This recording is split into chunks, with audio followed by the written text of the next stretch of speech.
اور پھر ایسا عمل کروائیں گے کہ تیرا گھر سے باہر نکلنا بھی مشکل ہو جائے گا۔ تو اپنا علاج ایسے کروا کہ کسی کو کانوں کان خبر بھی نہ ہو، اور ایسے برے لوگوں سے دور ہی رہنا چاہیے۔ اپنے راز کو راز رکھے گی تو تیری زندگی میں باہر آئے گی۔ ابے چند نے مطمئن انداز میں سمینہ کو بولا۔ بابا میرا کام تو ہو جائے گا نا؟ سمینہ نے بے صبری سے پوچھا۔ ارے ایسا ہوگا کہ دشمن اپنی منہ کی کھا کر رہ جائے گا، اور آئندہ وہ تیرا کبھی کچھ نہیں بگاڑ سکے گا۔ لیکن تیرا مسئلہ دیوتا راون ہی حل کر سکتے ہیں، اور ان کو بلانے کے لیے مجھے شراب پی کر عمل کرنا پڑے گا۔ ابے چند نے سرگوشی کے انداز میں سمینہ کو بولا۔ بابا کیا دیوتا سچ میں آ جائیں گے؟ بابا نے سمینہ کے اس سوال پر غصے سے گھور کر اسے دیکھا تو سمینہ اور سدرا دونوں سہم گئی۔ میرا مطلب ہے بابا، کیا دیوتا مجھے نظر آئیں گے؟ ارے بیوقوف، دیوتا راون اپنے کسی چاہنے والے کے جسم میں ظاہر ہوتے ہیں۔ اچھا میں سمجھ گئی، یعنی وہ آپ کے اندر حاضر ہوں گے۔ سمینہ نے بابا سے کہا۔ ہاں، اب یہ تیرے اوپر ہے کہ تو دیوتا کو کیسے خوش کر کے اپنا مسئلہ حل کروائے گی۔ دیوتا خوش ہو گئے تو سمجھ تیری زندگی بن گئی، تیرے تمام مسئلے حل ہو جائیں گے۔ جیسے وہ کہیں ویسے ہی کرنا، اور تفصیل سے انہیں اپنے سارے مسئلے بتا دینا، اور میری حالت دیکھ کر گھبرانا بالکل نہیں۔ بابا جب علاج کروانا ہے تو گھبرانا کیسا؟ لیکن میرے علاج پر خرچہ کتنا آئے گا؟ بس 500 روپے کی شراب منگوانی پڑے گی۔ یہ لو بابا 500 روپے۔ بابا نے 500 روپے لیے اور اپنے ایک چیلے کو اندر سے شراب لانے کا کہا۔ تھوڑی دیر میں شراب آ گئی۔ اس بچی کو تو اس کمرے سے باہر والے کمرے میں بٹھا دے، کیونکہ دیوتا اکیلے میں بات کرتے ہیں، کہیں اسے دیکھ کر غصے میں آ گئے تو تیرا بنتا کام بھی بگڑ جائے گا۔ ابے چند نے سدرا کو گھورتے ہوئے کہا۔ سدرا تم باہر چلی جاؤ۔ سدرا جو پہلے ہی ابے چند سے ڈری ہوئی تھی، اپنی ماں کی بات سن کر فوراً باہر چلی گئی۔ اس کے باہر جاتے ہی ابے چند نے کمرے کو کنڈی لگا دی اور اپنے ساتھ جلتی ہوئی آگ پر لبان ڈال کر دھونی کر دی، جس سے کمرے میں خاصا دھواں پھیل گیا۔ وقت کے ساتھ ساتھ سدرا کی بے چینی بھی بڑھنے لگی۔ اسے کمرے کے اندر کا منظر دیکھنے کا تجسس تنگ کر رہا تھا۔ جس جگہ سدرا کھڑی تھی وہاں ایک بند کھڑکی کے کونے میں ایک چھوٹا سا سوراخ تھا۔ اس نے اپنی آنکھ سوراخ پر لگائی تو کمرے کا منظر صاف دکھائی دینے لگا۔ اس کی ماں گلاس میں شراب ڈال کر بابا کو پیش کر رہی تھی۔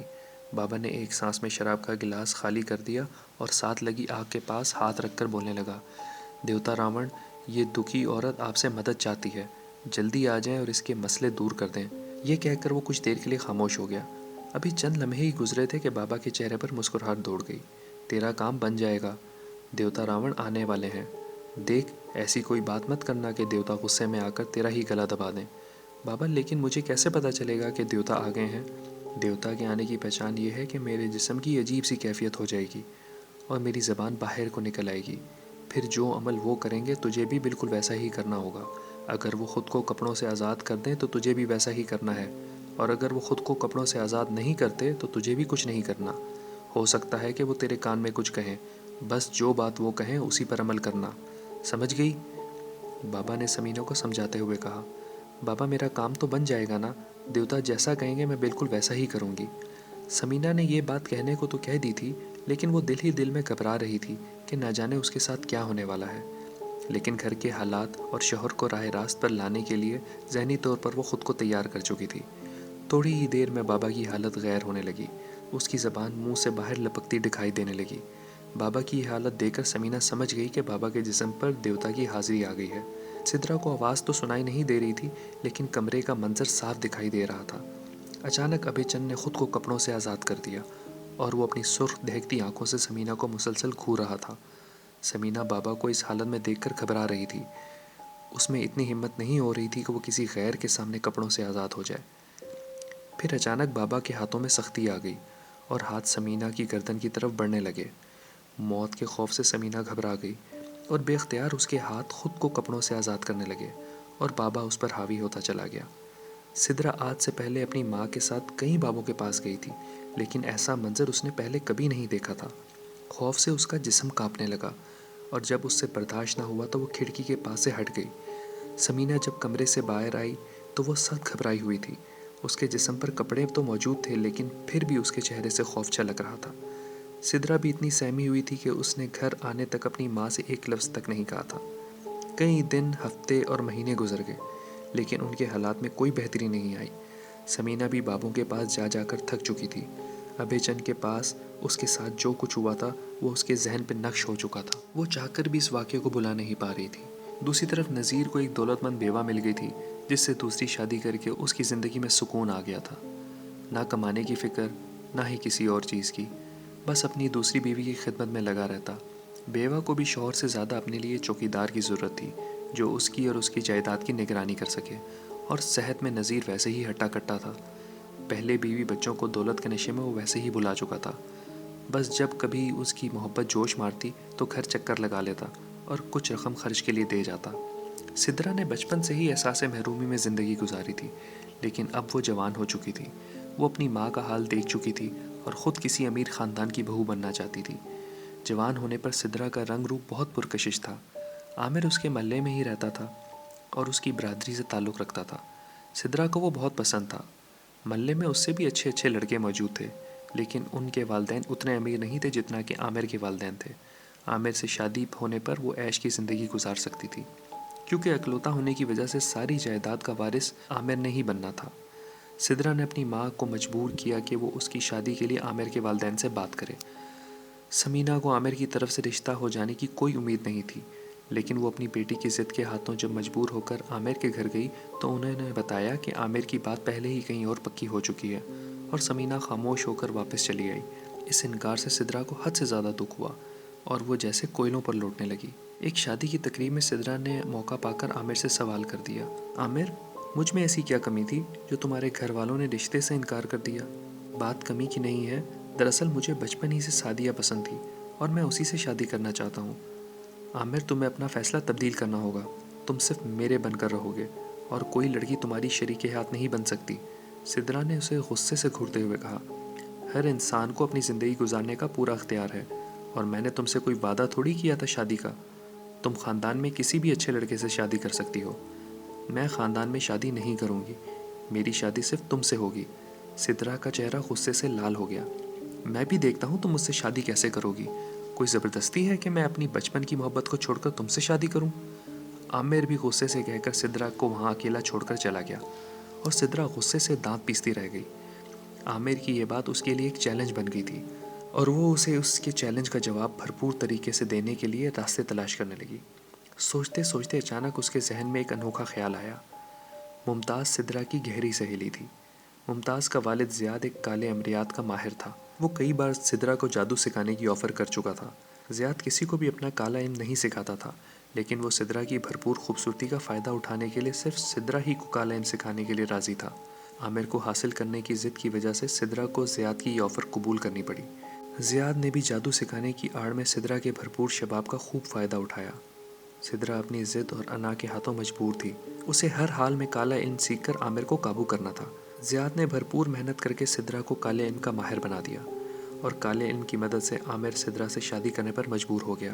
سارا محلہ اور برادری حیران تھی کہ یہ سب کیسے ہو گیا، لیکن سدرا نے کالے علم سے عامر اور اس کے گھر والوں کی زبانیں بند کر دی تھیں، اس لیے سب خاموش تھے۔ سدرا نے کالے علم کو اپنے لیے تو استعمال کیا ہی تھا، لیکن اس سے اپنے گھر والوں کو بھی بہت فائدے پہنچائے۔ بھائیوں کی اچھی جگہ نوکریاں لگوا دیں اور بہنوں کے امیر گھروں میں رشتے کروا دیے۔ اس کی ماں، جس کو کبھی زندگی میں کبھی سکھ نہیں ملا تھا، اب وہ سکون کی زندگی گزار رہی تھی۔ سدرا نے اپنے بارے میں مشہور کر دیا کہ اس کے قبضے میں جنات اور موکلات ہیں۔ محلے کی عورتوں کو یہ خبر ملنا تھی کہ ایک ایک کر کے اپنے مسئلے لے کر اس کے پاس آنے لگیں، اور سدرا کالے علم سے ان کے مسئلوں کو حل کرنے لگی، اور دیکھتے ہی دیکھتے دور دراز کے شہروں سے بھی لوگ آنا شروع ہو گئے، اور اس طرح سدرا بڑی بڑی رقمیں وصول کرنے لگی۔ اس کے پاس دولت کی اتنی ریل پیل تھی کہ اب اس کی احساس محرومی ختم ہو چکی تھی۔ نظر و نیاز کے نام پر خوب پیسے آنے لگے تھے۔ اس نے گھر کی بیٹھک میں ہی اپنا آستانہ بنا لیا تھا۔ سسرال والوں کی زبانیں پہلے ہی بند تھیں، اس لیے اسے روک ٹوک کرنے والا کوئی نہیں تھا۔ ایک دن سدرا کے پاس ایک عورت آئی۔ اس کی بیٹی نگار پر ایک جن عاشق تھا، جو اس کو بہت پریشان کرتا تھا۔ نگار کی شادی قریب تھی، اور اس کی ماں چاہتی تھی کہ شادی سے پہلے یہ جن اس کی بیٹی کا پیچھا چھوڑ دے۔ وہ مختلف بابوں اور عاملوں کے پاس سے ناکام ہو کر سدرا کے پاس آئی تھی۔ سدرا نے اپنے کالے علم سے اس کا علاج شروع کر دیا، اور پھر ایسا ہوا کہ اس کے جنتر منتر سے نگار پر عاشق جن بپھر گیا۔ میں وہ ہوں جو اس پر عاشق ہوں، لیکن میں نے تیرا کیا بگاڑا ہے جو تو مجھے تنگ کر رہی ہے؟ جن نے حاضری پر سدرا سے کہا، تو اس بچی کا پیچھا چھوڑ دے تو میں بھی تجھے کچھ نہیں کہوں گی۔ میرا اس پر دل آ گیا ہے اور میں اسے کبھی نہیں چھوڑوں گا۔ تو اگر اس کا پیچھا نہیں چھوڑے گا تو میں تجھے جلا کر بھسم کر دوں گی۔ سدرا نے غصے سے کہا، تو میرے بارے میں ابھی نہیں جانتی، میرا خاندان تجھے زندہ نہیں چھوڑے گا۔ جن نے سدرا کو دھمکی دی۔ میں تجھ سے ڈرنے والی نہیں ہوں. تجھے ہر حال میں اس بچی کو چھوڑنا ہوگا ورنہ مرنے کے لیے تیار ہو جا. تجھے جو کرنا ہے کر لے لیکن میں اس کا پیچھا نہیں چھوڑوں گا. جن کی یہ بات سن کر سدرا کو غصہ آ گیا اور وہ جن سے کہنے لگی بس پھر تیری مرضی ہے, تو خود مرنا چاہتا ہے تو پھر مر. سدرا کو غصے میں دیکھ کر جن فوراً سے غائب ہو گیا اور اس جن کو نگار سے دور کرنے اور سبق سکھانے کے لیے سدرا کالا علم کرنے میں مصروف ہو گئی. اس کام کے لیے سدرا کو اچھی خاصی رقم ملی تھی. اپنے علم کے ذریعے سدرا نے اس جن کو تو نگار سے ہمیشہ کے لیے دور کر دیا تھا, لیکن اسے جن کی دھمکی اچھی طرح یاد تھی, اس لیے وہ ہمیشہ رات کو سونے سے پہلے اپنے ارد گرد کالے عملیات سے حصار باندھا کرتی تھی. اس طرح وہ جنات کے حملے سے محفوظ رہتی تھی. اسے اپنے علم پر بہت غرور ہو گیا تھا, اس لیے وہ کسی کو بھی خاطر میں نہیں لاتی تھی. ایک رات وہ کسی شادی کی تقریب سے بہت دیر سے گھر لوٹی اور اتنا تھک کر چور ہو گئی تھی کہ بستر پر لیٹتے ہی مدہوش ہو گئی اور اسے نیند آ گئی. وہ گہری نیند سو رہی تھی کہ اچانک اسے محسوس ہوا کہ جیسے منو وزن اس کے اوپر آن گرا ہو. وہ ہڑبڑا کر اٹھی تو اس کے چاروں طرف خوفناک صورت والے جنات کھڑے تھے. جنات کو دیکھ کر اسے جن کی دھمکی یاد آ گئی اور آج ہی وہ اپنا حصار باندھنا بھول گئی تھی. ابھی وہ کوئی عمل کرنا ہی چاہ رہی تھی کہ ایک خوفناک سی شکل والے جن نے اس کو گلے سے دبا کر ہوا میں اٹھا لیا اور اس کی آواز بند ہو گئی. پھر کبھی اسے بالوں سے اٹھا کر پٹکتے تو کبھی ٹانگوں سے اٹھا کر زمین پر مارتے. اس کے منہ کو اس برے طریقے سے نوچا کہ چہرے کا گوشت اتر گیا اور زبان باہر کو لٹک گئی. جسم کی ہڈیاں ٹوٹ چکی تھیں. سدرا اب مر چکی تھی. اس کے مرتے ہی تمام جن غائب ہو گئے. سدرا نے جس گناہ کا راستہ اختیار کیا تھا اور کبیرہ گناہ کی مرتکب ہو کر جس طرح اس نے کالا علم سیکھا تھا, اس کا بالآخر انجام یہی ہونا تھا. یہ تھی دوستوں آج کی اسٹوری. امید کرتا ہوں آپ کو بہت پسند آئی ہوگی. اگر پسند آئی ہے تو لائک, سبسکرائب اور کمنٹ ضرور کیجیے گا. اپنا بہت سا خیال رکھیے گا. ملتے ہیں ایسی نیکسٹ انٹرسٹنگ ویڈیو میں. اللہ حافظ.